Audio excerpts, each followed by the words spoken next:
a financial services consultant, and also the founder and a career strategist at NLL. That's Elevate with NLL. All right.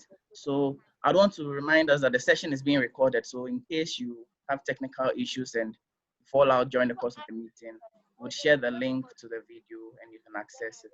So thank you very much for joining. Now, please, you have the floor. Hello, everyone. If you can hear me, yes, kindly show it in the chat box so that I just know.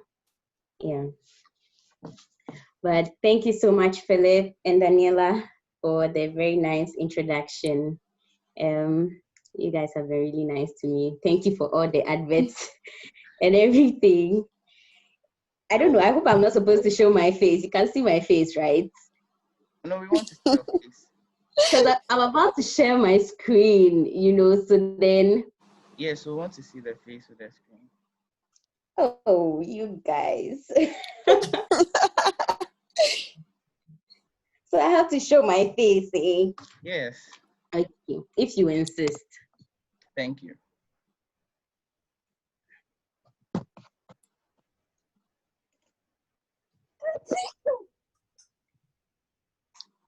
Please, can you see my face? Yeah, we can see your face. Okay, so please, can I share my screen now? Yes, please.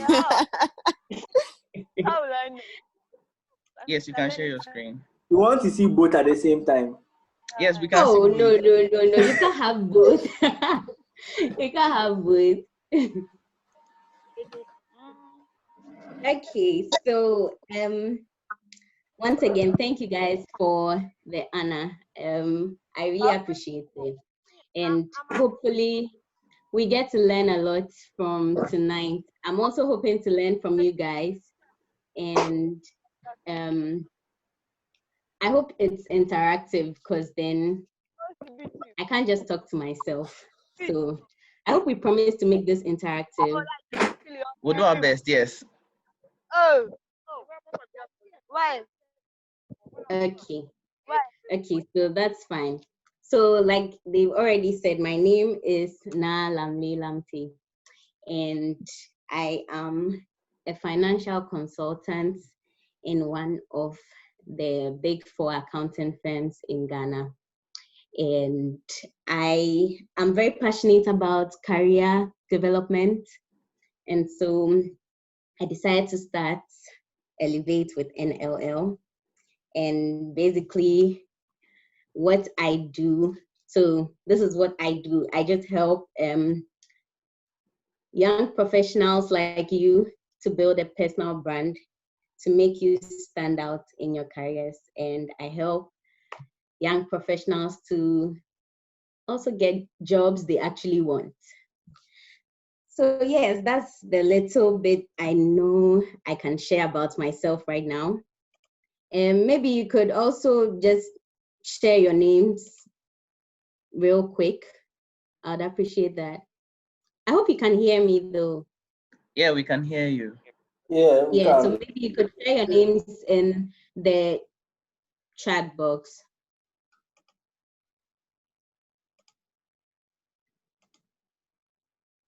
Okay.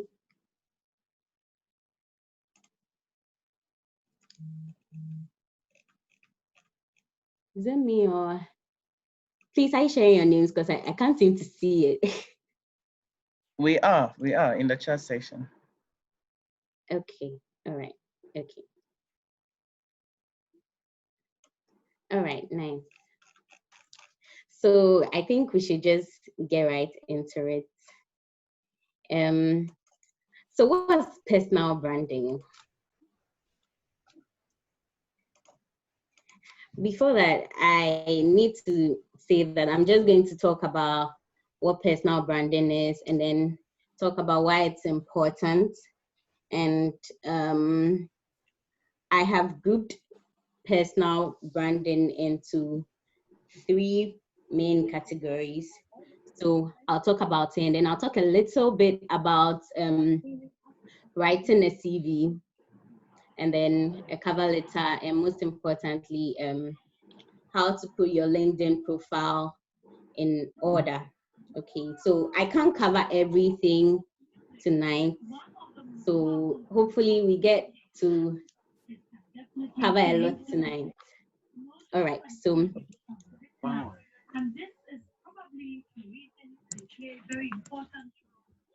I hope you can see my screen. Yeah, we can. All right, great. So when we think of personal branding, we can also think of big companies that have a really strong brand, and you can think of Coca-Cola. You can think of, or let me not do the talking. So this one should be easy. When we talk of companies that have really strong brands, can we give examples? Microsoft. Nestle. Nice. Yes. The Encounter team. Nice. Standard Church. Okay. The Church of Pentecost. Okay. The Faith Life All Church. right. I'm sorry, what? The Faith Life Church. IBM. Okay. Hey, people want to hide their churches over here. City FM, City FM and City TV. People want to use the opportunity to hide their churches. Okay, great. So just like how these companies have a really strong brand, you can also have a strong brand as an individual. And that's basically what people think of you as an individual.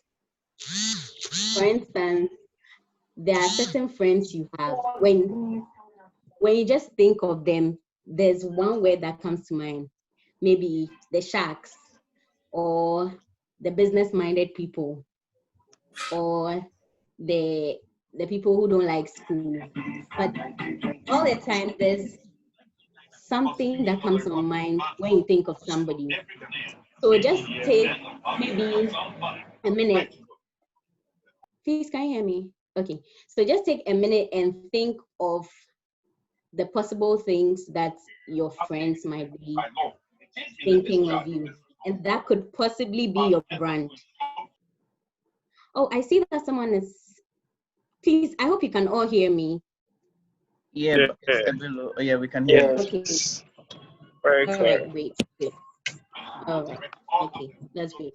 So, what are some of the things that people think about, or you, in this case, I'm not come to ask you to blow your own trumpet. So maybe when you think of an individual, what adjective comes to mind? Just share possible adjectives that may come to mind when you think of some individuals.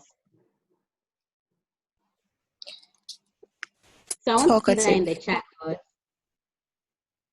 Oh, yeah, someone said talkative. Mm-hmm.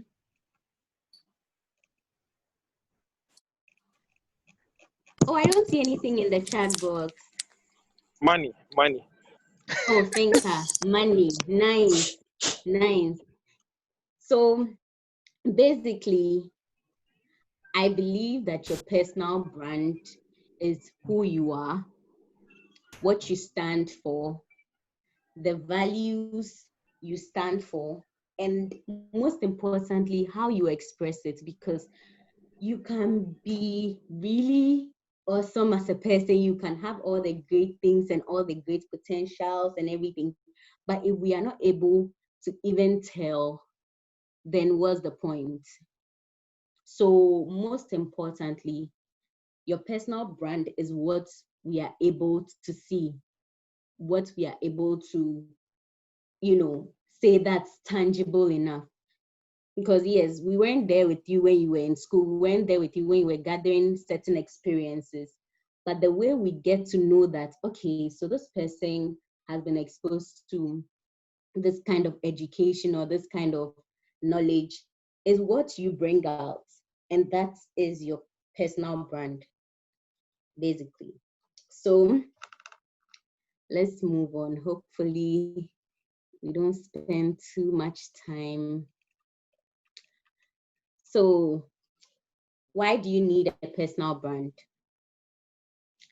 And I just decided to, there are so many reasons, but I just decided to group that into 4 main reasons. And the first one is so that you get to lead more people. When you have a very strong personal brand, and this has to be unique to you. Sometimes when we say personal brand, people think you have to be really loud, or you have to be out there, you have to be everywhere. People have to see you all the time. And so that's when we say that, okay, so this person has a certain brand, or we think that you have to really shudder. Then people will know that, okay, so this person has a strong personal brand. But really, it goes beyond that. There are people who are introverts, yet they have a really strong personal brand. So don't let that deceive you. Don't let that, make you feel like, okay, so let's leave personal branding to the people who are loud and the people who can talk to people and all that. Everybody needs a personal brand, especially if you are a professional person and you are hoping to do great in your career. Now it feels like I'm talking to myself, but that's okay. Hopefully I'm not talking to myself. Oh no, you are not. Okay. We are with All you. right. Okay. Indeed, Follow you. Okay. Thank you so much for being with me. All right. So, like I said, it gives you the opportunity to lead more people because it's believed that if you have a really strong personal brand, it will show because you are firm on your values, you are firm on who you are and what you know. And when that happens, it's very easy for you to lead people. It's very easy for people to look up to you. And that's why you tend to gain more leadership opportunities. So that's for the first one. And then for the next one, you win more. Because if you have a strong personal brand, obviously you are going to be preferred to someone who is unsure about who they are as a person and who is not able to really communicate who they are. So obviously, if you are going to apply for a job, they'll choose you over that person who does not know what they're about. Then you earn more because you get promoted, because you get opportunities that will bring you more money. And please remind me to tell you guys a story because I know stories really work amongst us Sure. millennials. So I'll tell you guys a story. Yeah. And finally, you learn more. You get to be exposed to a lot of learning opportunities. So this is just like still intro. So let me not spend too much time there. So now we move on. Initially, I told you that I grouped what personal branding could mean or what you can focus on. So the first thing is branding within. So it has to start from within you. You need to know. So today, maybe as you're listening to me or you're here with me, you can decide. Let's hope that this session would be a fruitful one and you actually put to work all the things that I say. Yeah, so branding within, that includes your goals because that makes you different from everybody else. You can't want the exactly same things that everybody else wants. So that makes you unique. Your goals, your qualifications. Okay, so now I just want to test if you guys are here with me. What's a UVP? You can put it in the chat box so that nobody will copy anybody. What's a UVP?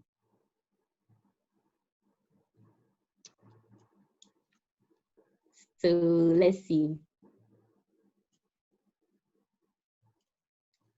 Hey, nobody knows what a UVP is.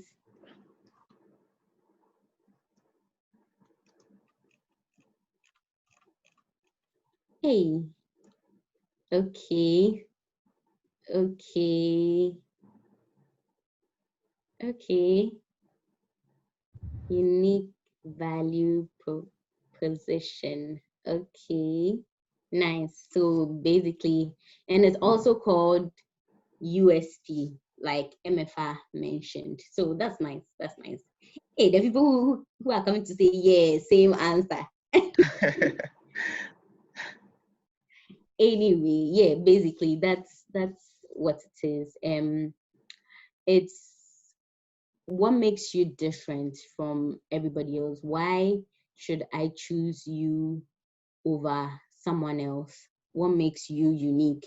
And please don't let the word unique fool you and think that unique means you need to be extraordinary, like you need to be out of this world. So when people say you need to be unique, then you are like overthinking and wondering, okay, so what do I do? Like, do I have to do something extra to be unique? It's just being yourself. That's basically it. And that's what makes you unique, because then everybody else is different. So then it's up to you to really get to know yourself so well and get the right balance, the right mix, because then maybe, let me give an example. So I was supposed to add one thing to the list I have here, and that's your story. What is your story? So let me give an example of my branding within. So when you say your story, for me, I can say that before I started all of this, I've always been passionate about career and anything career. Anytime I get the opportunity to talk to anybody about their career, I'm excited, because then it just comes to me naturally. But then I didn't make it end there. So I started actually making the effort to learn more about it. I started attending webinars. I started paying for courses. I started, putting in that effort, because I knew that, okay, this is what I want, and this is what I'd like to refine the little knowledge I have in. So that can be your story. So your story is peculiar to you. Maybe you grew up traveling a lot and you were seeing a lot of buildings, and so you started having some kind of passion for buildings, because maybe you traveled to Paris, you were going to other countries, and you were seeing really nice buildings, and you just started really loving buildings. And so that's your story. You decided that, okay, so I want to be an architect because this is where the passion came from. So it's just really up to you. Everybody's story is different, and everybody's experiences, like, everything should make you understand that you are different in your very own way. So don't just be there and think that, okay, so I need to follow a certain formula, so everybody else did this, and so me too, I need to do that. Not necessarily. So we move on. Please, can I move on? Yes, you can. Because I know most of us are here. I know Yes, you most of us can. are here because of TV writing and all that. So I'm not going to do a whole lot of the other talking, you know. So yeah. So we move on. Move. Okay. So the next thing is your branding on paper. So we're talking about the branding within. So we are now going to your branding on paper. How are you able to show who you are on paper? And that is where your CV comes in. That's where your cover letter comes in. If maybe you're applying for grad school, that's your personal statement. That's going to be your professional summary, what people have to say about you, your certificates, and basically all these things will make up your portfolio. So when we take your CV or your resume, let me just real quick say the difference between a CV and a resume. So a CV is more general. It has everything you've ever done in your career. So that's like your master resume. It has everything you've ever done. However, your resume is more specific. So if you're going to apply for a job, usually when I'm talking to clients, I tell them that if you're going to apply for a job, you don't just send everything on your CV. That's why you need to read the job description. You need to really spend time reading what they expect from you. And obviously, some of the things, some of the courses you've taken, some of the experiences you have will not be relevant unless everything you've done is relevant to the job you're applying for. But if it's not relevant, you just take it out, because the truth is the average recruiter spends just about 30 seconds to look at your CV. Like just 30 seconds. So you have just 30 seconds to leave a really great impression.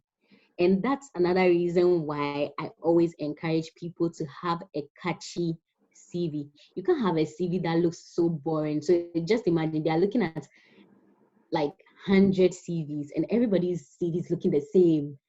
Everybody's CV, same format. Everything is looking the same. What makes yours different? So to begin with, yours has to look really nice. And I'm not saying go and do colors on it. I beg you, don't go and do red, gold, green or your CV. You'll be bounced. But show that, okay, so everybody else is doing this. I want to be that professional who will stand out. And so mine will probably be blue. So blue and white. Or I'll find a way to really make it look nice. So mine, obviously, when they see it, they just know that, okay, so this person is different. So even before they start looking at the things on my CV, I'm ahead. I hope that makes sense. So please, as much as possible, treat your documents as if like this is the time they are going to, they're just going to decide, okay, by looking at your CV, they're going to say, this looks nice, I'm going to pick it just based on the beauty of your CV. Okay, someone is asking, can I use yellow and green? It depends on the green, but yellow, I won't advise. Yellow will be too bright. So the normal colors you can use blue, black. You can use blue. You can use green, but not too bright. It has to be like dull. It should be something that looks professional. So right now with my slides, you can use this kind of blue, black. That works. And it shouldn't be throughout, maybe just where your name is, the section. It just adds some beauty to it. I would have shared maybe a copy of a CV I prepared, but it has the people's names and then their details on it. So I can't really do that because I'll be breaching confidentiality. So yeah, but ultimately, you have to make sure that your CV looks nice. It has to look like something that you took your time to do, because that alone sends a message to the employer. It sends a message that, okay, so this person is responsible. This person knows how to, put things in order. Oh, the person said, please clean their names and share. Yeah. Let's see what happens. I'll try. Hey, someone is saying I support. Okay, I'll try. I'll do my best. All right. So let's move on. Like I was saying, So we've spoken about how it should look. It should look nice. It should look attractive. Like they should be happy to see it. Then, please, those of you who have been writing CV up there, we all know it's a CV. There's no need for you to, someone is, one of my clients has sacrificed herself and she said, I can share hers. So you guys, Thank you, client. please thank Beatrice Blay. Thank you, Beatrice. Okay. Since she has agreed, this one, there's nothing I can do about it. So since we're already talking about it, let me look for her. We can see their names. So that's, pardon? We can see your screen with their names. Oh, really? Oh. So Okay, let me stop sharing my screen. I've stopped you from sharing. All right. Oh, thank you. Okay, so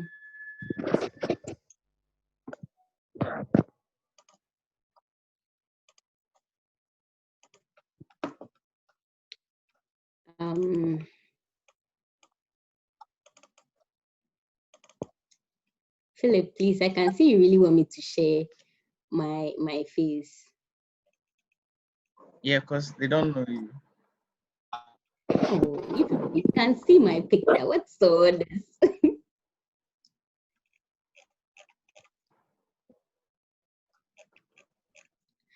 you let me still be talking while I look for him.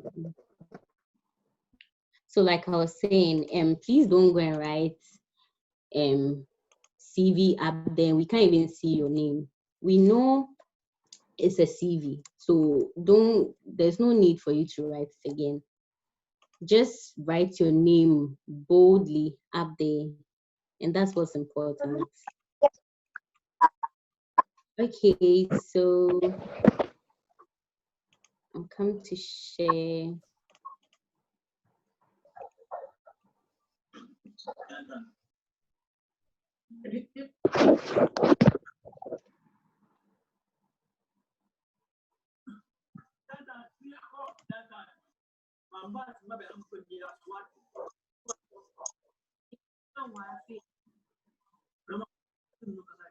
Okay. Let me share my screen.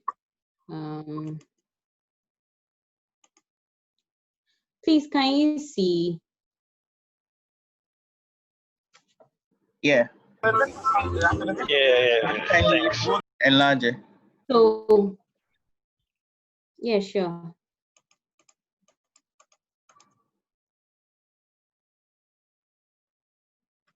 So please, can you see? Yeah. So the black and white CVs, please advise yourself. It has to look attractive. Okay. All right. So like I said, your name has to be boldly written so that they'll see your name. And then there's no need for you to give your exact address. Let's say house number, what, then you add it there. There's no need for you to do that. It's not important. You can just write, maybe stay at Adenta. So Adenta, Accra, that's it. Or PO Box, whatever, that's fine. Then your number, most importantly, your email address. Your email address has to be really professional. So yeah, you need to make sure that you don't have any sexy whatever at gmail.com. I beg you. And then and then please, if you have a LinkedIn profile, I would advise that you add your LinkedIn URL over here. Okay, so you can just add it, and I'd advise that you customize it. If you want to customize your LinkedIn URL, when we get to LinkedIn, I'll just try to explain it real quick. So from there, Hello, you Naa. go to your professional summary. Hi. Are people allowed to screenshot this? No. Please, as much as you can, try not to screenshot it. We beg you. It's someone's. She permitted us. It's someone's CV. All right. And please, for all my clients, their CVs are very, very unique. So please, I beg you, don't go and copy. Thank you. You're welcome. All right. So moving on. The professional summary, you can just write about 3 to 4 lines or sentences and just talk about who you are in terms of your qualifications, the kind of skills you have, and maybe the experiences you have. So let me give an example.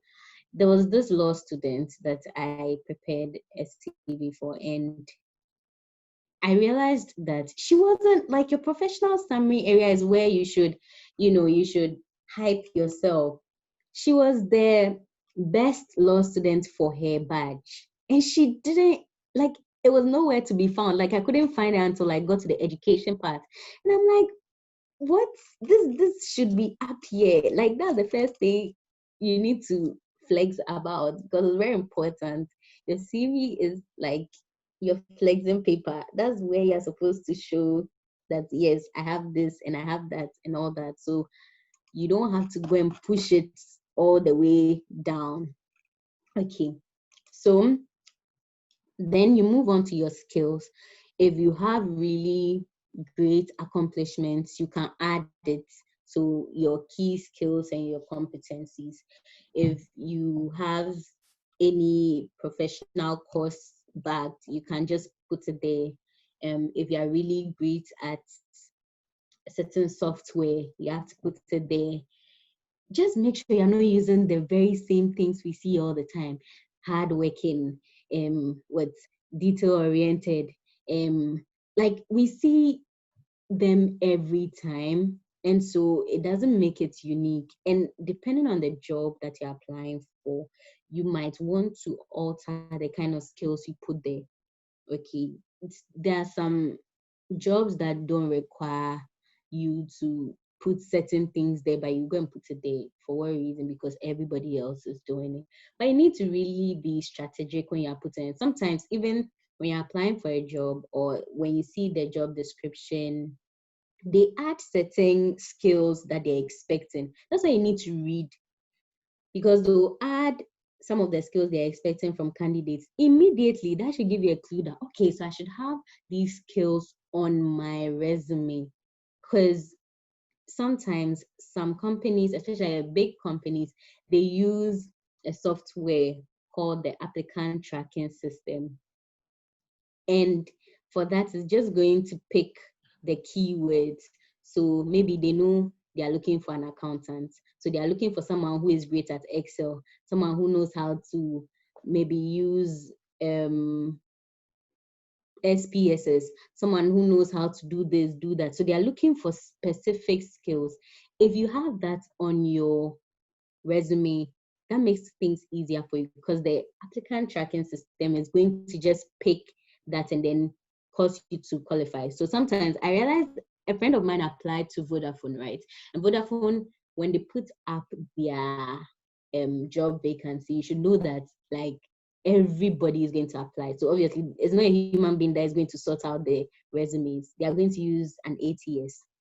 So my friend applied, and within less than 10 minutes, the person was already bounced. The person got an email that, oh, sorry, we couldn't, blah, blah, blah. And I was like, like what happened? So that was when I looked at the person's resume and realized it was not in any way in line with what Vodafone was asking for. At least like look for the keywords they are asking for. Look at the should I say the roles you be playing, so that you know what exactly to put on it. Like as a professional, you need to really show that keen attention to detail. Like when you're saying that, oh, I'm detail oriented, these are some of the little things that show that detail oriented. Another example too is if you have, this is just a side note, please, you can't say you're detail oriented when you have typos in your resume. Like it's a no, no, no. So all these things really come to play because it's come to represent you and it's part of your personal brand. All right. So moving on, please, if you have any questions, let me know because it feels like now I'm talking plenty. Oh yeah, someone was asking. Okay. Okay, so moving on. Then some people would put education there. I wouldn't because I've already mentioned here the person's educational background. As much as possible, you are being strategic. You are trying to think for the employer. So some things, they've seen it here already. There's no need for you to come and put it here again. You're making use of space. I'm having in mind that I have just 30 seconds to make an impression. So if they skim through my resume right now, what should they see? I need to highlight the important things that I want them to see. Then, oh, yeah, someone was saying, please talk, please. Oh, thank you. Yes, so like I was saying, need to highlight the thing. See, if you are searching for a job is a whole job on its own. You need to be really, really like strategic about it. You need to think for the employer. You need to be able to like think ahead and know that, okay, so this is what I'm going to do. I want the person to be able to see these things. So these are the things I'll highlight. So for the law student I was talking about, like within the first two lines, I had already mentioned that she was the best law student for her batch. And something like that will cause the employer to go, okay, like that's impressive. So even if you don't have like the experience needed or something like that, you start considering, but she's smart, she can learn. You start giving the person excuses. There are some things that can work for your good or not. So as much as possible, try to reduce the things that will not work for your good, such as your age and your hometown and some irrelevant stuff that are not supposed to be on your CV, and just highlight the things that you want to work for your good. So then you move on to your work experience. And with the work experience too, I always advise people to give details, like say exactly what you did. Don't just say writing reports, filling forms.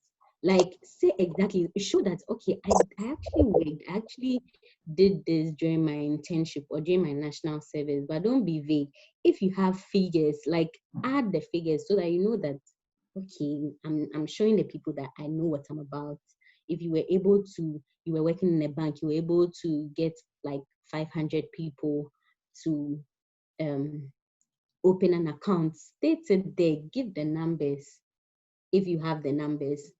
And don't just put numbers there because I'm saying put numbers there. During the interview, they might ask you, maybe you say you increased cost, or no, you reduced cost by 20%. They can ask you, so what was cost at first before you reduced it to 20%?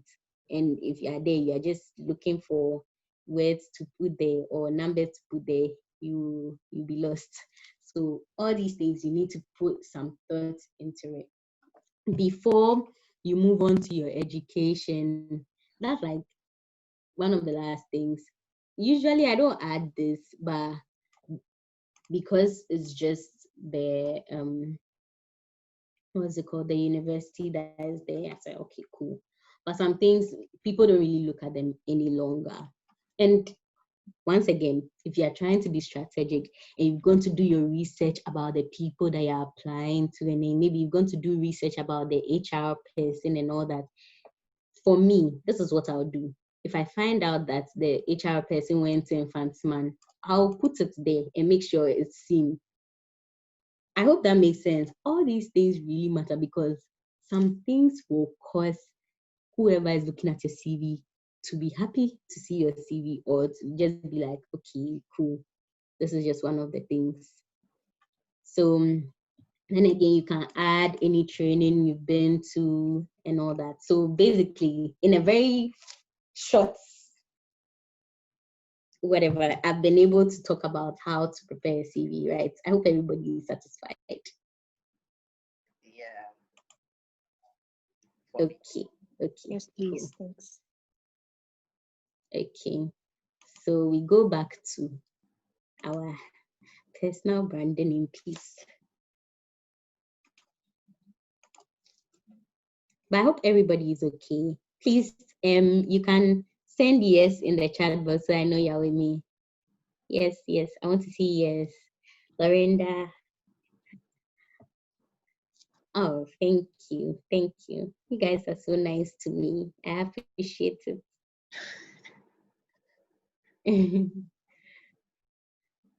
Okay.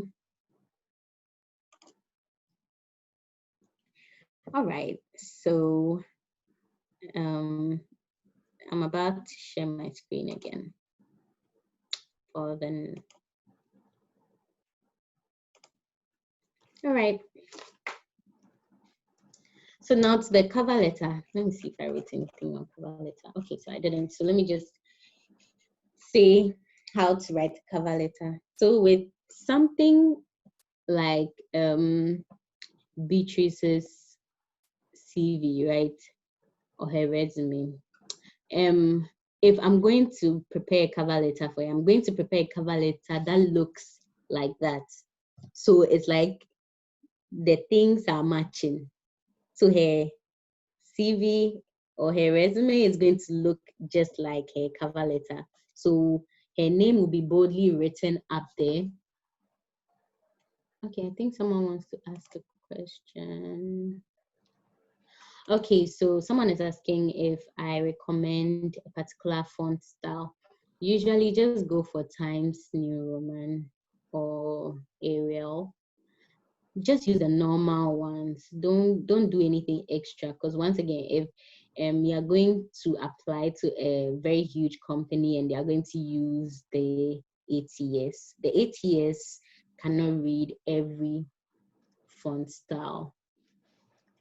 And it should just be sizable. It shouldn't it should be okay. Shouldn't be extra huge or like extra tiny. Yeah. Okay. All right. So we'll take questions after. All right, because time is going.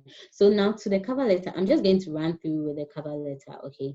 With the cover letter, I would say that the whole point is that you are trying to convince the person that you are fit for the job. So don't go and copy your CV or whatever is on your resume and come and put it on your cover letter and then say that's it. As much as possible, it should sound like it's a human being who wrote it and not a robot. It should. That's not the time you're going to use all the big words in this world and show that you can speak good English. You just need to communicate. You just need to show that, okay, so I am fit for the job. This is what I've done before. So with your cover letter, make sure you are saying you are interested in the job, most importantly. Then you talk about what you've ever done. So the knowledge you have, maybe from school, maybe from working as an intern somewhere, but you need to talk about the knowledge you have and you say what exactly you did while you were there. You don't just say, okay, so I've ever been an intern here and then I learned how to write reports. What exactly did you do?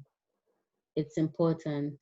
Then you need to try and make them feel good about themselves more. So if it's Vodafone, you're going to say that you use Vodafone. So if you're going to apply, this is one trick. I think I put this on my stories one time, that if you're going to apply to Vodafone and you use MTN, what will you do? Would you just find a Vodafone number and then put your number there or something? But that was just like, I was just wondering, because it's all part of it. You're trying to show that you're actually with them, you're loyal. So why would you apply to Vodafone with an MTN number? I'm just wondering. Anyway, yeah, so you need to show that you've been following them for some time and you are like you like Vodafone and you'd like to work with them, you'd like to contribute and all of that. So that's the part where you try to make them feel good.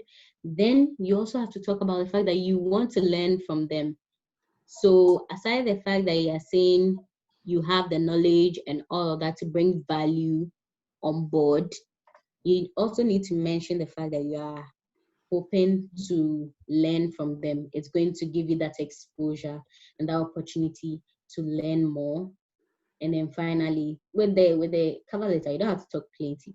You don't have to go beyond a page. It's just something that's okay, but it shouldn't be really short because you are trying to hype yourself at the same time, hype them at the same time, mention the fact that you want to learn from them. So you try. That's basically what the cover letter should do. I hope that is fine. Please, how many minutes do I have? 30. Oh, 30. Nice. Nice, nice, nice. Oh, that's cool. Then that means I get to talk about interviews because I wanted to. Okay. Anyway, so now we go on to your branding online. And that is so important because then right now where we are, or let me not just say right now where we are, our generation, we are into technology and social media and everything, and what you portray would be how people will brand you. So you remember I said I was going to share stories. I think this is a good time to say my story since maybe I've been talking a lot.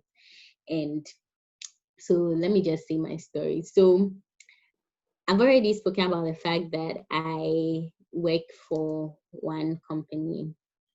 And one time I just received a call, and it was more or less like a poaching call. So when I say a poaching call, I mean like another company was trying to get me to work with them. And I hadn't applied to that company. Hey, mention the name of the company. I'm sorry, I can't do that. Please, those of you trying to hide me, I beg you. Yes. So another company was trying to poach me.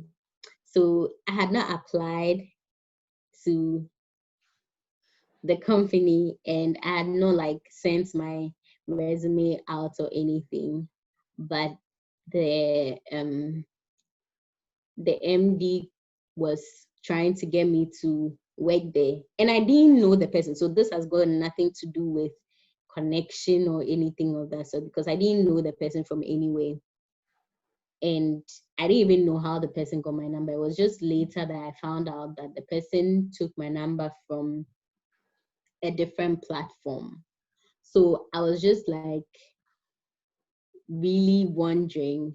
And the person was actually going to pay me double of what my company was going to pay. And it wasn't even a joke. It was like they actually meant everything was ready. However, I didn't go for it. But that's not the point. That's another day's story. But first of all, the person looked at my LinkedIn profile. So it was later that I went to my LinkedIn profile and realized that this person had viewed my profile. I was like, okay, so maybe that's where the person got to know me and everything. All these things matter. Like these days, that's what employers are doing. There was this other time that I was going to apply for a job. Hey, the people who are tapping into the anointing. But to be honest, LinkedIn is a very, very powerful tool, like Beatrice is saying, because there have been times where like I've literally landed a job just because of LinkedIn. People have gotten to me.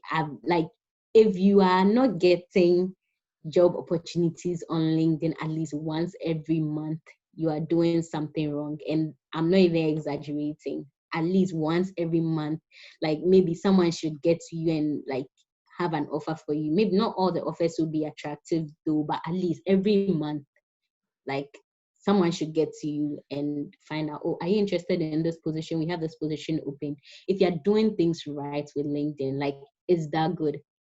So in my case, I wanted to just, I felt like I wanted to do something. I wanted to work. At that time, I was still schooling, but I just wanted to work. So I said, oh, let me just look for a certain company and then just apply as an intern and see.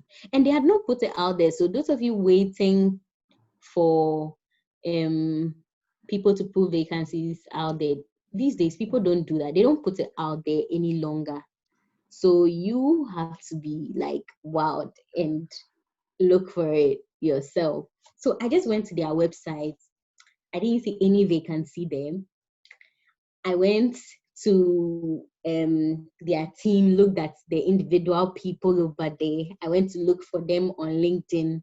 I looked at their profiles. I was like, okay, these are people I might want to learn from, especially the MD, because then he had a really strong background and everything. I was like, okay, I just want to be an intern. It's not like I want to like work there permanently and everything. So let me just apply. So I applied. I saw the MD's email. I saw the HR's email, and I just applied as an intern. So I sent it to the MD, and you don't have to send maybe an empty email. Then you send only your CV. Then you send a cover letter. You've not said anything in the email. They'll bounce you. Introduce yourself. Say why you are messaging them or you are cold emailing them because they don't know you from anywhere. So why are you emailing them and all that? Say where you found their contacts or their email. Well, it would be weird or creepy to just text them or something. That's if their contact is there. So state why you are sending them this email, and then be polite and add your cover letter nicely, your nice resume. So that's what I did. I just applied to both the HR and the MD. And then I realized that they had viewed my profile on LinkedIn because I always add my LinkedIn URL to my resume. It's very important so that, and make sure like it's a hyperlink. So when they click on it on their PC, it just takes them straight to your profile. So I realized that they had viewed my profile. So I was wondering, like, this whole thing happened within a space of like, in less than an hour. When I applied, I realized they had looked at it. Then I got a call, but I had applied to two different places. So I was not sure which of them was calling me because they were both like in the same industry. However, the long and short of the story is I got the job. Like within that short period of time, they just said, okay, come over for an interview. I went for the interview. They said, okay, so you said you want to be an intern, but we want to give you like a full-time offer. So you guys, like these things are real. You can actually get jobs on LinkedIn. You can, yes, the grace of God is there, but then, pardon? I'm saying, what company is that? Oh, you people still want me to say the company. I won't say. If you go to my LinkedIn profile and then you are small, you realize. But yeah, I would say first of all is the grace of God.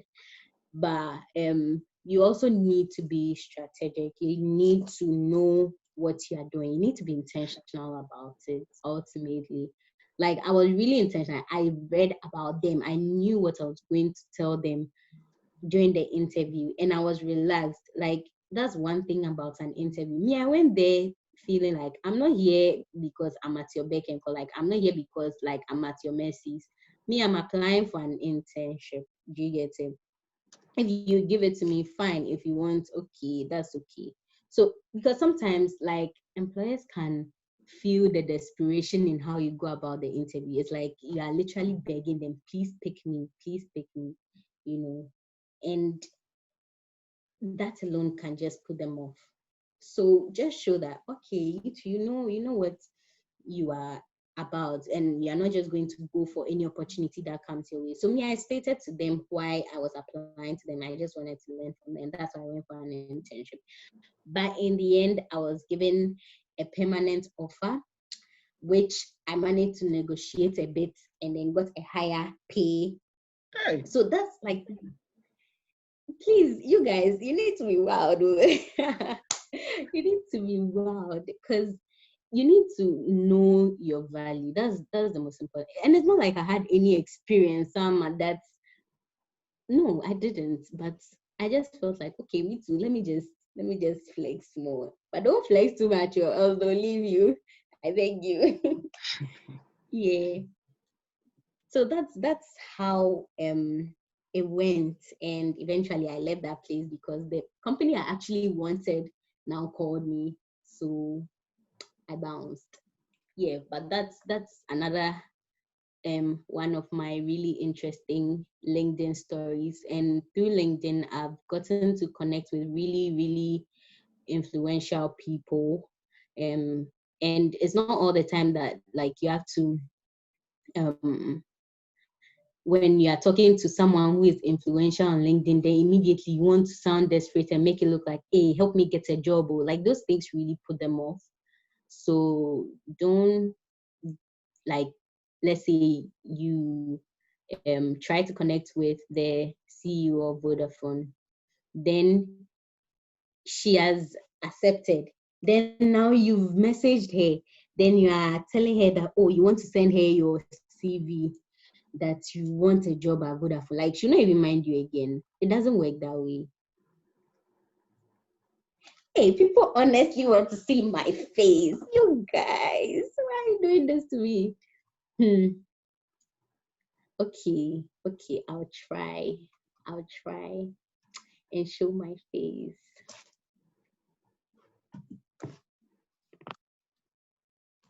Please, do you guys want to see my face? Is it necessary for you to see my face? Yeah. Okay, if you insist. Hey, who is that saying, in fact, I'm here to see your face?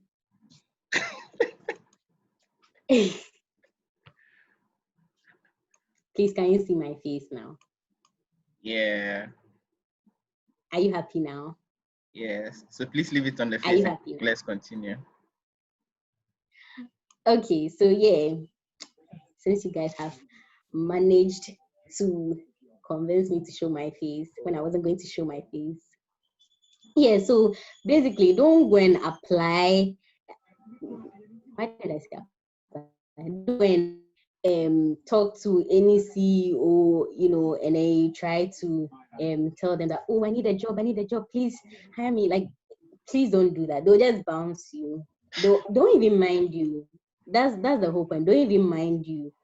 So I've gotten the opportunity to like connect with some influential people, and like it's just on a really cool professional note, and then like it ends there. So as time goes on, when they see certain things that you talk about and all that, then maybe they'll ask, oh, would you be interested in working for me? Because there was this man who was the MD of another company, and he started by saying, oh, if I wasn't working for the company I'm working for right now, he would have loved to work with me and all that. But I was like, oh, I actually like where I'm working and all that. But it didn't change the fact that like we were still going to connect, we were still going to be cool and everything. So please, like, LinkedIn is a very powerful tool if you want to go far in your career. Even you don't need to be looking for a job to be active on LinkedIn. Like, LinkedIn is a place of opportunities. There's so much to learn there.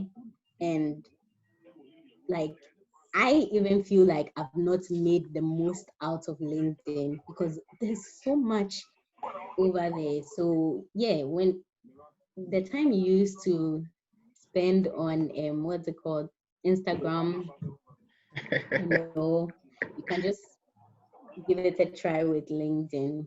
So yeah, it's all part of your personal brand. And I've spoken a bit about email etiquette. Like, don't just be cold emailing some people and sound desperate and stuff like that. If you're going to just send someone an email, you just saw their email and want to send them an email, like make sure that you state where you found it, where you found their email and why you are emailing them. Please, just don't go and make it look like you've always known them since Adam. Like they'll just get angry and push you somewhere. Don't do that. Okay. So I've already spoken about LinkedIn, but yes, let me just state a few things that you should do on your LinkedIn profile. So you need to, who wants to sacrifice their LinkedIn?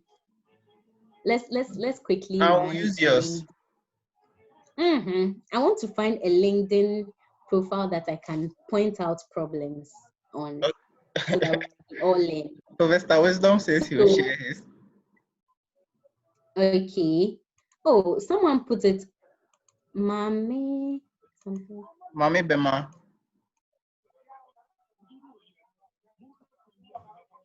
Oh, Mame, feel free. Oh. Okay, so I'm opening Mami Bema's.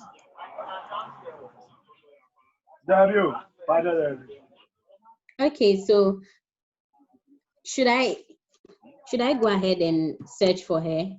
I'm searching for her, so a minute. Oh, okay, so you share your screen. Yeah, I'll share my screen.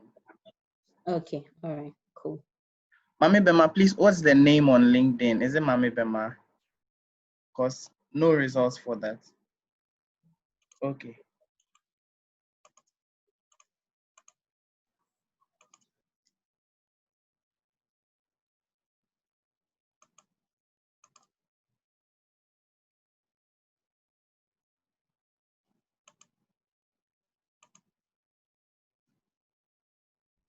Please let me know when you can see the screen. Yeah, we can see. Okay.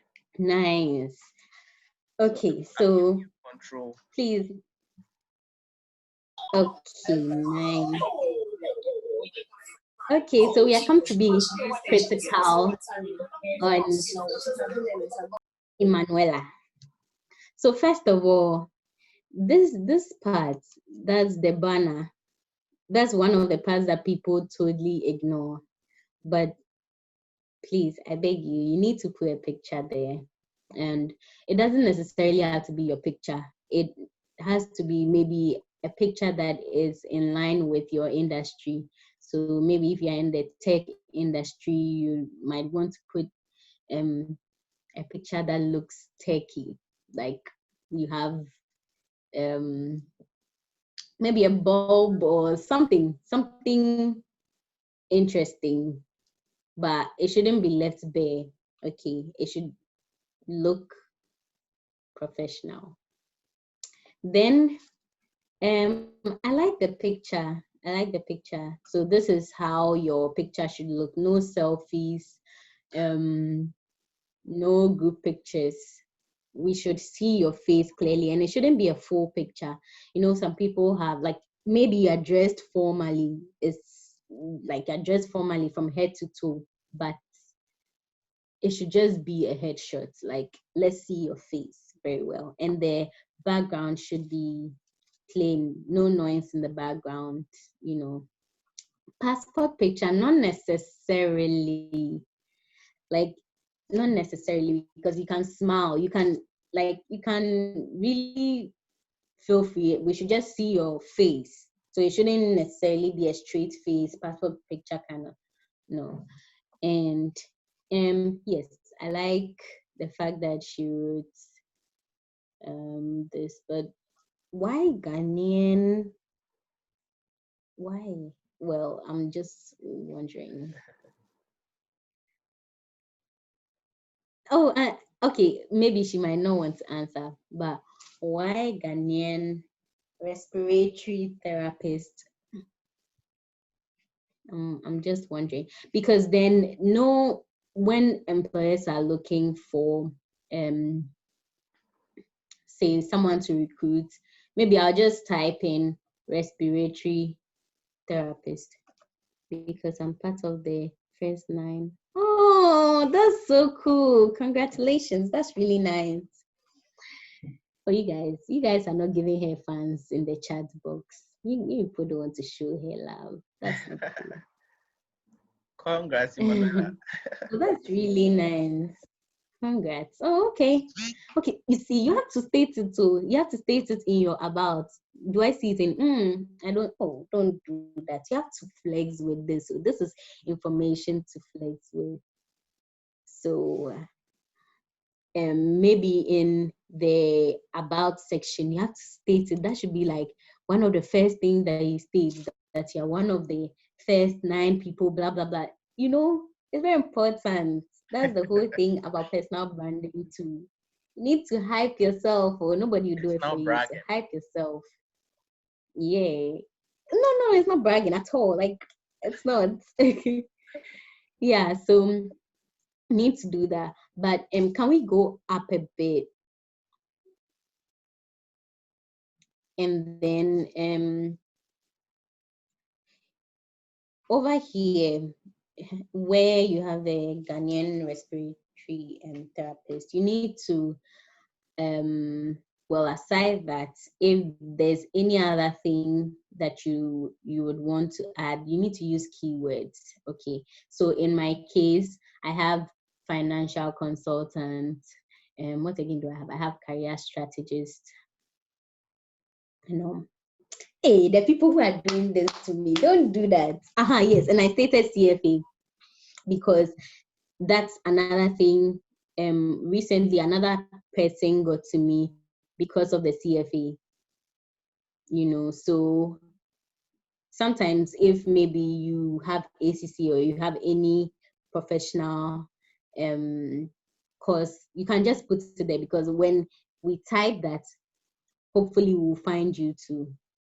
Okay, so let's move on, please. Let's go back to Emanuela. Don't be doing that. Yes, and with the about section, like you can write as much as you want. It's not limited. It's not like a bio. So yeah, moving on.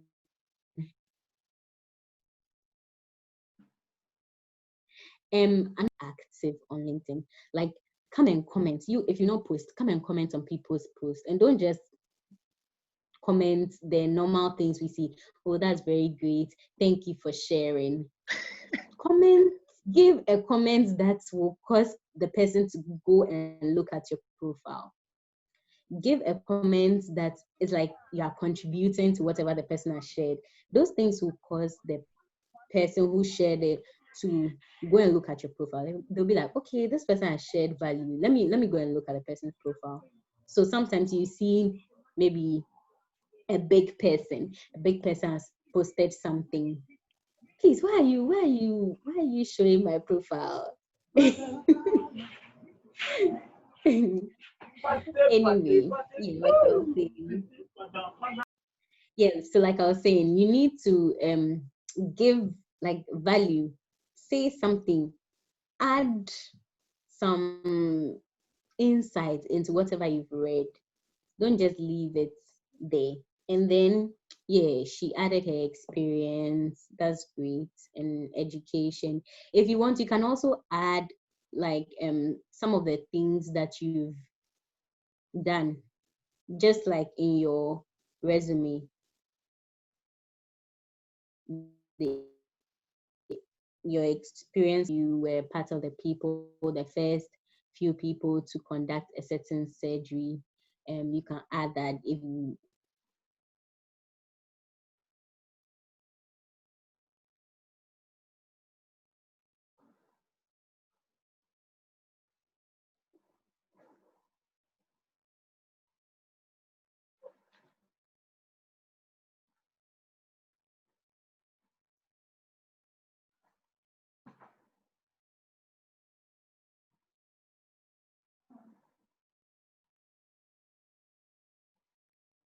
profile.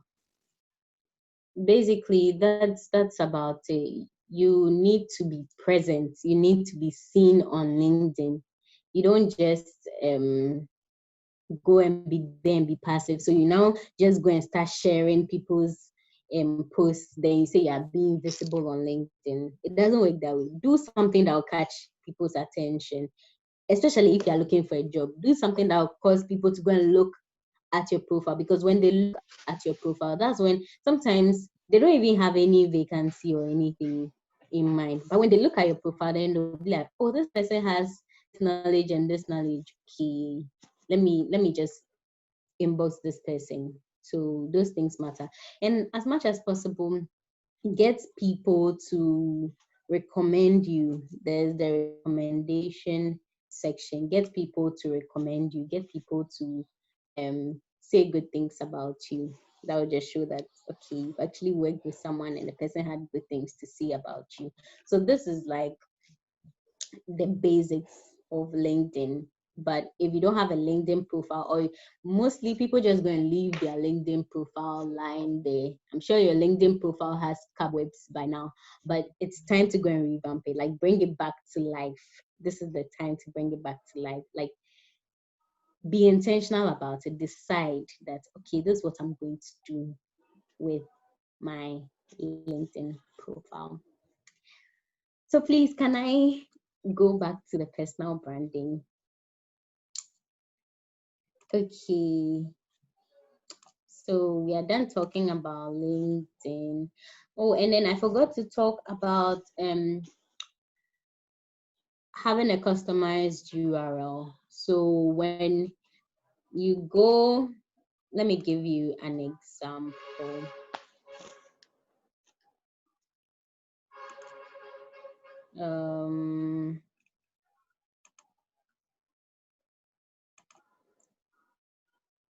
So I'm about to share.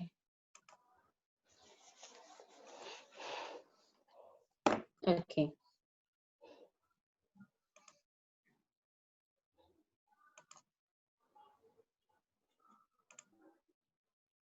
So just look at this.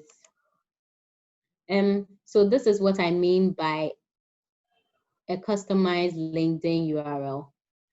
Usually when you go to your contact info, you will see this. And then you see your name with some numbers at the end.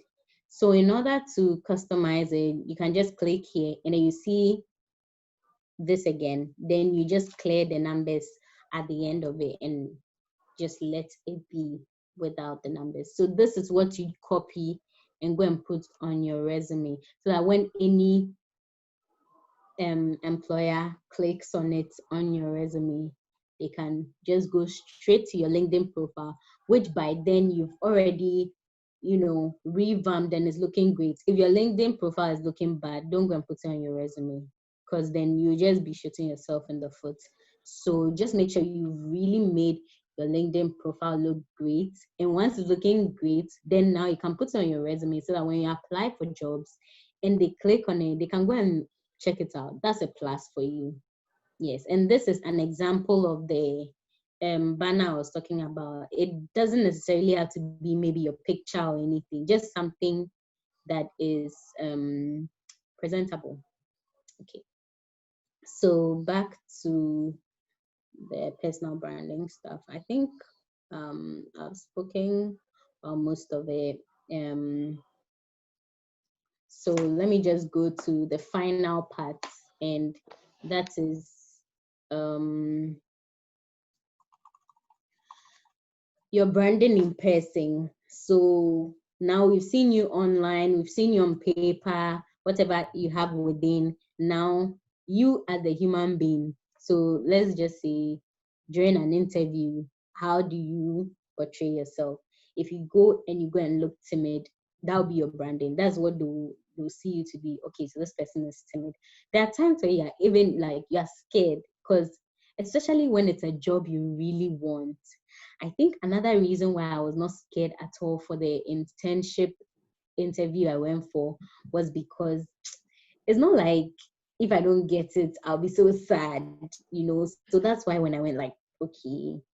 However, for the other ones that I really wanted, definitely you feel nervous, but don't go and make it obvious that you're nervous. Like when you go always make sure that like you give the impression that okay, like I'm cool, I'm calm, don't go and act scared and all that. Yeah. And then always make sure that you're asking them a question when they ask if you have a question for them. That one is very important. It gives the impression that you're confident, gives the impression that you've actually read about them, and don't ask a question that can be found on their website. Generally, I think it's a pet peeve for me when people ask questions that you can easily Google, like those things, but that's not the main point right now. But there are some things that you shouldn't do as a professional, like some questions you shouldn't ask unless maybe it's something that you can't really get like an answer to immediately, maybe on Google. So if you are going to ask them a question, ask an intelligent question, ask a question that they'll feel like, okay, so this person has read about us, this person has thought about us, and is asking like an interesting question, a thought-provoking question. Yeah. And there are times where you find yourself around, influential people, and you get to talk to them. Make sure you're networking in the right way. Don't go and make it look like I want to be your friend because I want to get connection so that I can work in your company. Like that's not the point. Sometimes people can see that, they can see through it, that okay, you've come to talk to me just because you want a job in my company, or you've come to talk to me just because you want something from me, but if you show that you just want to connect with them, you just want to learn from them, and if that becomes a job for you in the future where the person decides to give you a job, fine, it comes with the whole relationship and all. Yeah. And I think it's almost time, right? So I've spoken about the elevator pitch before on my page, but let me just say something short about it. So the name came from when maybe you're in an elevator with someone and you have just 30 seconds to introduce yourself, 30 seconds to talk about yourself, introduce yourself, and make your point clear. So what would you say within the 30 seconds? Leave a good impression. So I'm just going to leave that as homework for you guys, or you can just head over to my page on Instagram and find out about that. Yes. And how you look, your appearance, that one, I'm sure you've heard it so many times, because sometimes people even think personal branding is all about just your appearance, but today we've learned that it goes beyond that. So for the appearance part, you guys are good. And how you speak, your demeanor, and all those things really matter. So yeah, I would just say the earlier you take your personal branding seriously, the better for your career. Like this is something you need to plan. Like it's something that no one can do for you. You just need to be really intentional about it and go for it. And yeah, so that's about it. I think I really did great with time because it's 9 p.m. Yeah, so hey, I hope everybody heard me. Yeah, we did. Yes, please. Okay. All right. So Yeah. thank you Yes, guys please. very much for your time. Thank you so much for listening to me. And yeah, I'll take questions when the time is due. Okay. Thank you. Thank you very much, Naa Lamle. We are very grateful for Thank you. coming to talk to us. Yes, so we're going to read out the questions to you soon. But Okay. before that, we have like some few announcements. Okay, that's fine. Okay, so one of the things we are trying to bring up is doing art during our encounter talk shows. So we realized that we have quite a number of people that join in to our meetings. So we are going to start to advertise businesses of people. And so during our talk sessions, if you are, so I say, a business person, or you have something you sell, something you do, and you want everyone to know about it, before the meeting, you can private message Philip or Doreen, or I think Philip is going to put the numbers of those people on the screen. Yes, or you can even message me even after this if you have a business that you want us to help advertise for you. So within our talk shows, we would just advertise for you. Yes, for now we are going to do it, yeah, for free, and with time it will become like, YouTube ads. Okay, so today, earlier on we advertised one business already. I'm going to advertise Sylvanus face shields and nose masks. And so I realized just recently a lot of people are really, venturing into selling face shields and nose masks. And Sylvana is saying that if you want to order or pre-order a minimum of 1,000 pieces, you are going to have one face shield for as low as 10 cedis per piece. Yes. I know today I saw people saying 21 cedis, 22, 25, but Sylvana is saying just 10 cedis for a minimum of 1,000.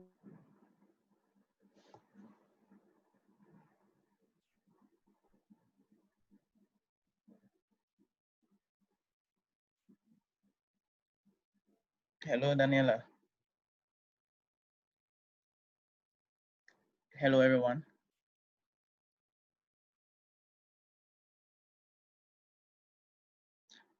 Hello, now can you hear me?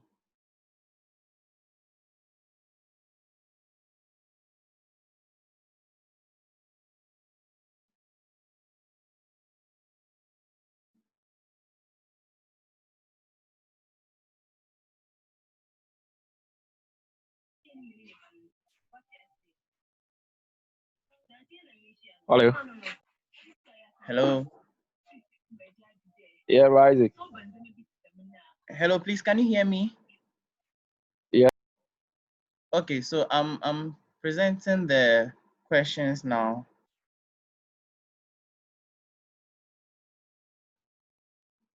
Hello, Na, are you in the call? Hi, yes. Okay, so can you see my screen? Yes, please, I can. Okay, so these are the questions. Okay. The first one says, So, some of us are just beginners, that's undergraduates. How do we keep our CVs simple, especially regarding education? what do you mean by simple, if I may ask, and especially regarding education? I don't quite get that.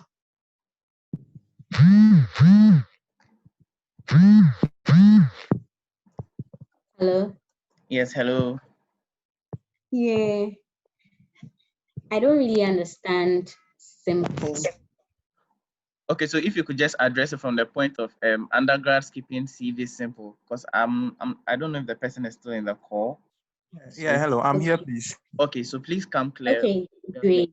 All right.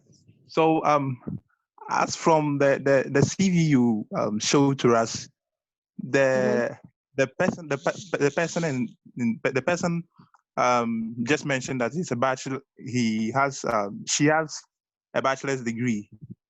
I Yeah. didn't say any details of her. Maybe let's say she attended SHS here, JHS, to the tertiary level. That was given. That was actually given. SHS was there. Okay. And if you are an undergrad student, you can put SHS there if you want to.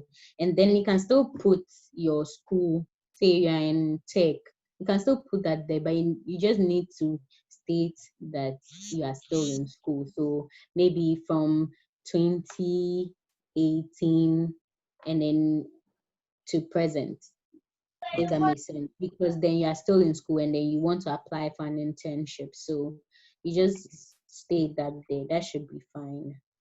Oh, And for I forgot to mention something.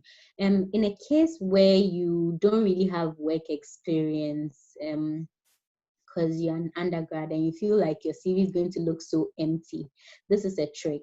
You can just state some of the courses you are doing. So maybe if you did say, I don't know, I can't think of any course, but any course that you did, you can just mention some of the courses just to help fill out your CV and still make it look nice, But a normal CV for an undergrad shouldn't go beyond a page because there isn't much to say over there. So it shouldn't go beyond a page. A page is fine. Yeah. okay. Okay. All right. The Thank you next very question, much. I think you addressed it. Is there a particular font size and Yes, style? I have. Okay. Another one also says, on the CV you shared, wouldn't it have been much better to share what range of lab equipment there constituted? Well, it depends on the person because over there, this is what she was cool with. Sometimes you might want to just leave it there so that when they ask you, that's part of your should I say your flexing opportunities, because they ask you that, okay, so what range of equipment were you working with in an interview? And maybe over there she didn't really use a lot of equipment, or it was just basic stuff. Yeah. But that alone caught the employer's attention. So they call you for an interview and you just state some of the things that you did, So sometimes you leave certain things strategically, it's just all part of you thinking. So now you see range of lab equipment and your mind is going far. Okay, I want to meet this person and ask questions. So I call you for an interview, I hope that makes sense. Yeah, it does. All right. Another also says, these days, most employers do not really care about your academic achievements. So won't bragging about your academic achievements, for instance, being a valedictorian, be needless or annoying to them, for lack of better words? Hey, please, it's very important. It's now it goes beyond just your academic excellence. It speaks about who you are as a person. Because then if you are a valedictorian, I'll take it as, first of all, you've built certain, should I say, virtues, such as you are really hardworking, because it won't be easy to be a valedictorian. So now it's not just about okay, so you were a valedictorian in say biochemistry. So I'm thinking that means you really, really know. That's not the point. I'm not thinking that it means you are really great at it. I'm rather looking at it from the kind of soft skills you've gathered as a person, because it's not easy to be a valedictorian. So then if someone is a valedictorian, it means the person is really hardworking. The person pays attention to details. The person is someone I might want to have on a team because the person is probably smart, you see. So now it goes beyond the degree that you have. Okay. Yeah.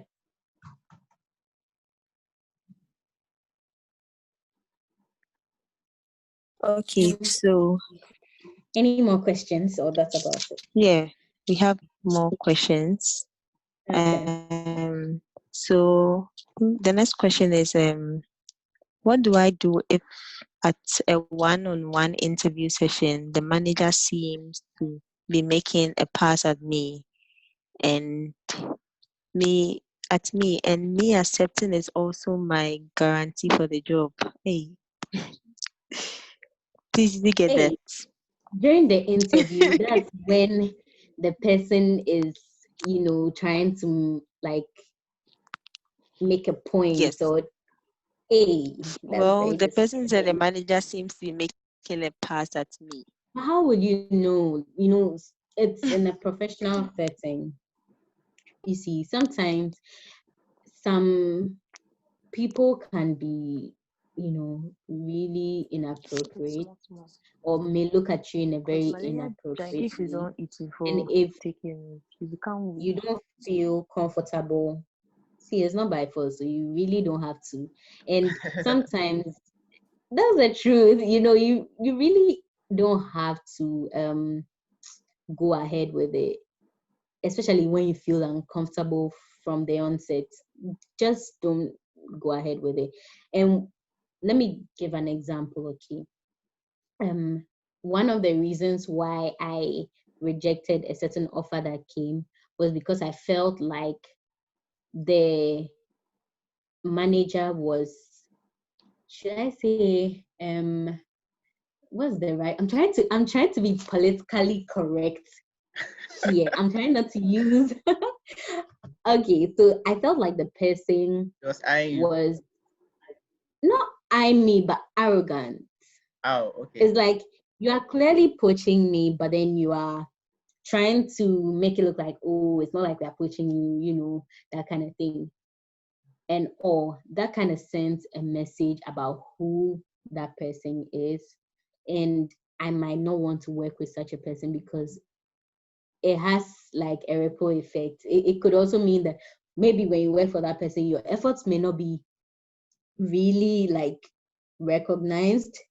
It's not an opportunity for you to grow more. Like there's a lot you need to consider before you even say yes to a job. And for me, even though they were going to pay me double, like I considered so many things, and that's why I said no. So I posted one time that like if money is all that makes you happy about your job, like you really need to think twice because it goes beyond that.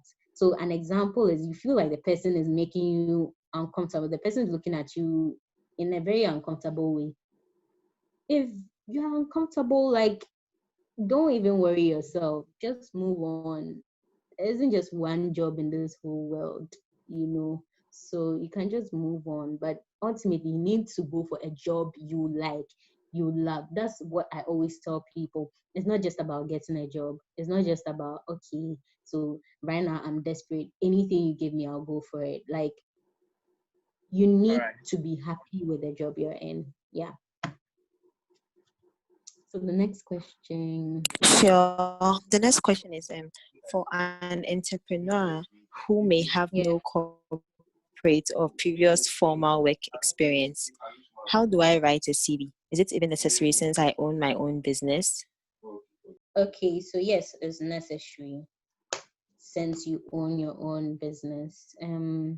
Yes, you may not be applying to any company with your CV because then you have, your own business. But then you'd be communicating with other clients or customers or whatever it is.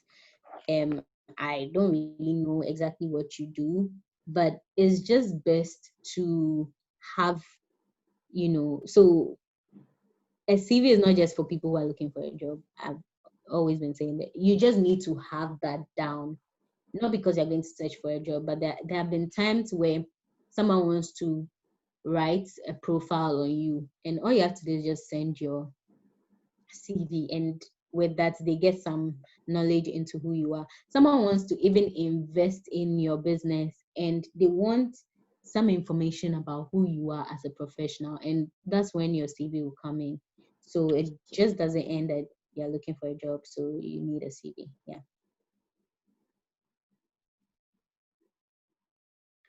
So the next question, please. Sure. The next question.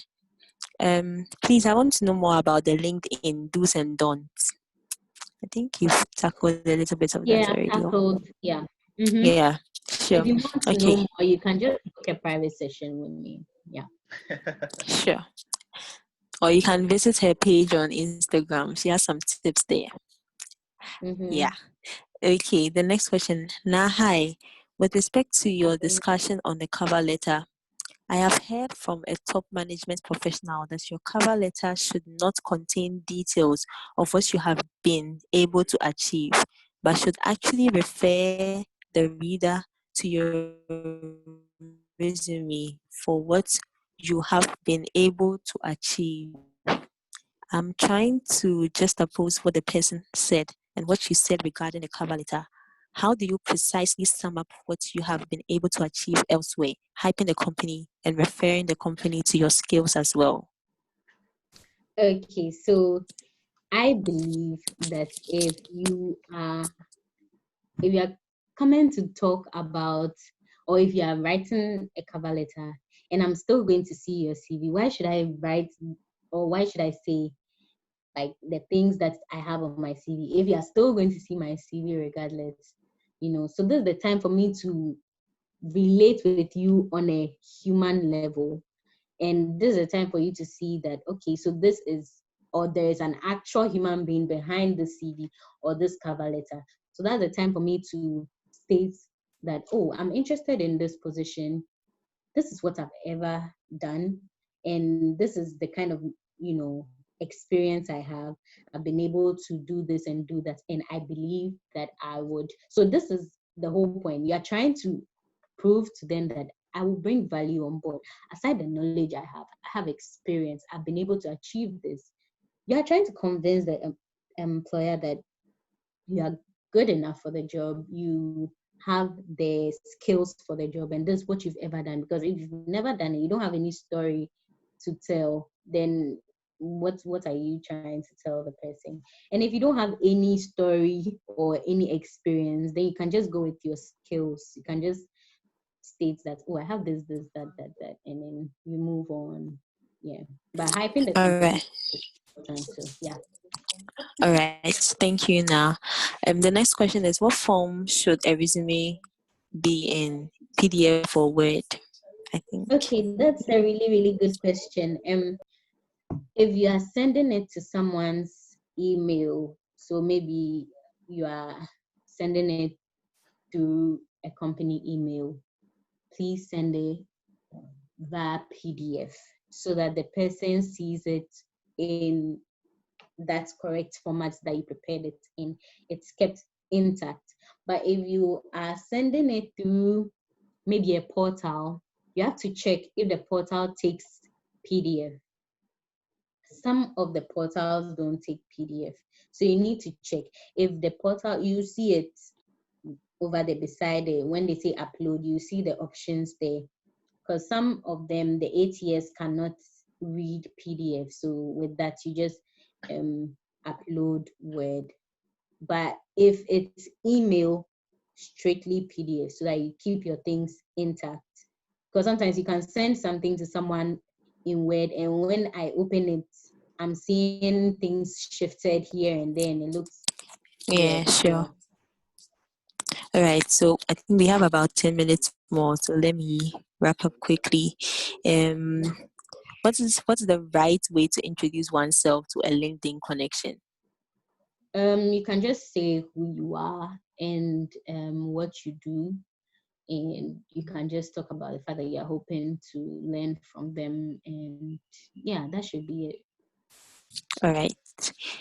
When do I know a job is mine, especially when I do not seem to meet the eligibility career? Example, job experience of 10 years, yet all the other criteria I seem to have a match. So in a case like that, that's the time for you to really highlight the fact that you are fit for it, even though they want someone with 10 years of experience. So now, first of all, you wouldn't want to add your age, because that means that they're expecting some people with a certain age. So don't add your age unless they're asking that you add your age to your resume, but usually you don't add your age. And that's the time for you to highlight the skills that you have. And if maybe you have experience in that, but it's not up to 10 years, that's fine. You can still highlight all of that and pray, and you'll be fine. Okay, now, next question is, my LinkedIn profile is literally dead. How can I revive it? Okay, so I think I've said how you can revive it. You can start by putting a picture there, filling the necessary things, because sometimes people just like, you feel lazy to fill in the info. Just take a day, or you can even use a week, and every day you just use like 30 minutes, fill in something on LinkedIn, then you move on like that. Within a week, you would have your LinkedIn set up. Or the person can contact me. I can help you. Exactly. Sure. Okay. And the last question. When do I address the hiring manager on my cover letter? And when do I use human resource manager when applying for a job? Well, usually it's best to say the hiring manager, because it's not every time that the person who is going to do it is a human resource manager. But sometimes to just go and do your research before you apply. Some companies will give you the address to use and all that, and who to address it to. So that should be it.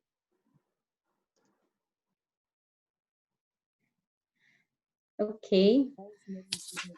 Okay, so now basically that's all the question for now. I'm very sure that all other questions will. Yeah, Okay, you I can think. ask me any more questions on Okay, Instagram. You can DM me. Really nice. okay. I think Ida wants to ask you a question, if I'm right. Ida Nate. Yeah. Okay. Or Yeah, someone is asking if you can DM me. Yeah, you can DM me. I'd reply. oh, okay, sure. So guys, if you want to follow Na on Instagram, her handle is at Fit with NLL on the flyer. Just add it at, yeah. And exactly. So you can reach now on IG, Elevated NLL, on LinkedIn, Naa Lamle Lamptey, and trust me, just follow her page on Instagram. And you're really going to learn a lot. Na has actually been a blessing to me. I cannot Aww. describe. So okay. So But I just want to say something that okay. like, I really appreciate the fact that you guys took the time to even listen to me and all that, because like I really enjoy doing this, and it's just nice to know that I could also bring some value to you. So just feel free to get in touch with me. I promise I'm a nice person. So She's a very nice person. Like so nice. Hey guys, you should meet now. She's really nice. Okay, somebody just messaged me privately and okay. is asking what are your rates? Oh, When you you speak to guys. her, Well, it depends. So Well, when you speak to when her, you speak to me, then we'll take it from sure. All right. there. I'm going to call our sister Ida Nate to please pray with us and then we close. Yeah, Daniela. Anyway, okay, so now thank you so much. I really enjoyed this session, and thank you to everybody that contributed to make this a success. God bless you all. all right. Bless you. All right, so shall we pray? Sure.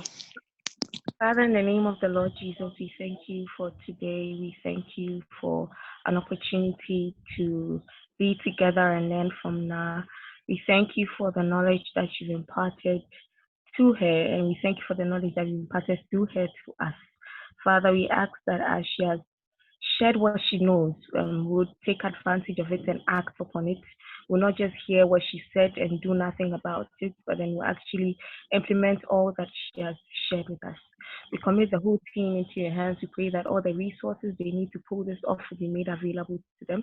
And we commit everyone that's looking for a job into your hands. And we pray that opportunities will be made available to them. In Jesus' mighty name, have we pray. Amen. Amen. God Amen. bless you, Ida. Amen. And God bless you all for Amen. joining. Thank you, everybody who joined So, us. yeah. Please don't forget to message us if you want us to advertise your business for you. Yeah. And Yeah. stay in touch. We are going to. Yeah. And for All those right, who will be guys. interested, tomorrow we'll be having another session It's at 7 p.m. over here. Thank you very much for joining. We appreciate your time. All right. Bye, guys. Bye. Bye.